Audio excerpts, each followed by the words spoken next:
mag-ikama ka muna pag tayo mga lalaki. Naintindihan? Then after mo magsalam, then isunod mo ang asar. Ang tawag doon ay jam'u takdim. Jam'u takdim.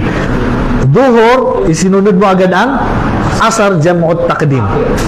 Kasi maaga mong pinagsama ang duhur at asar. Kasi po, ang traveler, na, mashallah, ang traveler, napakadaming mga pribilehiyo. Imagine pwede sa'yo ang kasran. Kita mo yun?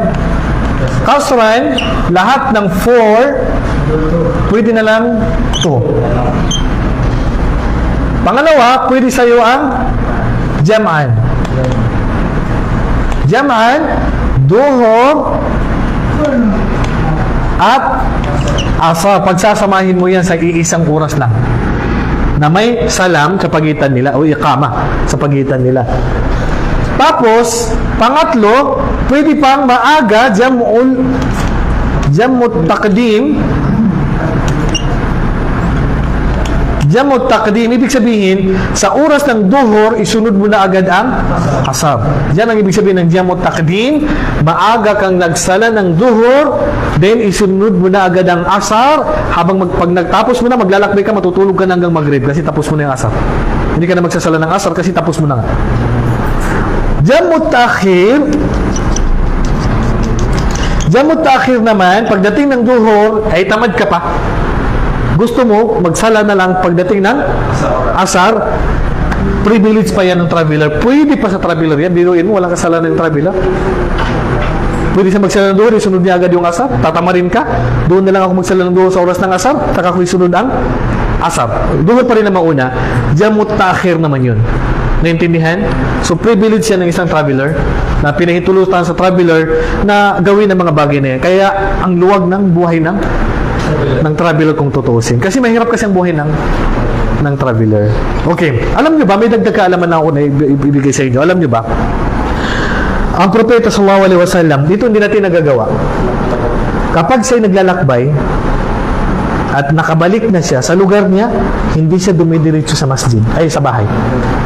Hindi siya dumidiretso saan? Dumidiretso siya sa masjid. May sunna na sala ng isang traveler, pagbalik niya sa lugar niya, pupunta muna sa masjid ng 2 raka'a. Yan ay sala ng musafir inda qudumihi. Sala ng traveler, pagdating niya sa bahay niya, ay pagdating niya sa lugar niya, ang propeta sallallahu alaihi wasallam, ang ginagawa niya, nagsasala muna siya ng 2 raka'a. Nasa hadis na sahihan. Kaya lang, lahat tayo, hindi minsan diretso bahay, excited di ba? Pagdating ng airport, saan mga sundo ko dyan? Kala nga sabihin mo sa sabi ng driver, bakit masjid? Hindi ka excited? Naghihintay na pagkain doon? Okay, ang sunna sa atin, pagbalik mo sa lugar mo, saan ka didiretso? Masjid mo na, yan ang sunna. Maliban lang sa babae, diretso bahay. Tayo, diretso muna. Masjid, sala ka muna ng 2 raka'a bago bahay. Yan ang sunna. Pero hindi natin nagagawa to. Bihira lang nakakaalam nito. Ito ay sunna na hindi natin nagagawa na ginagawa ng propeta. Inshallah, at least masabi ko sa inyo na ito yung mga sunna na namamatay na ba? Hindi na natin nagagawa. Okay? So may sunna pa palang traveler, no? May sunna pang sala ng traveler na pagdating niya sa lugar niya, pagbalik niya, magsala siya ng 2 raka'a. Huwag kang didiretso sa bahay. Diretso ko na masjid, magsala ka ng 2. Yan ang ginagawa ng propeta sallallahu alaihi wasallam every time na babalik siya sa Madina. Okay?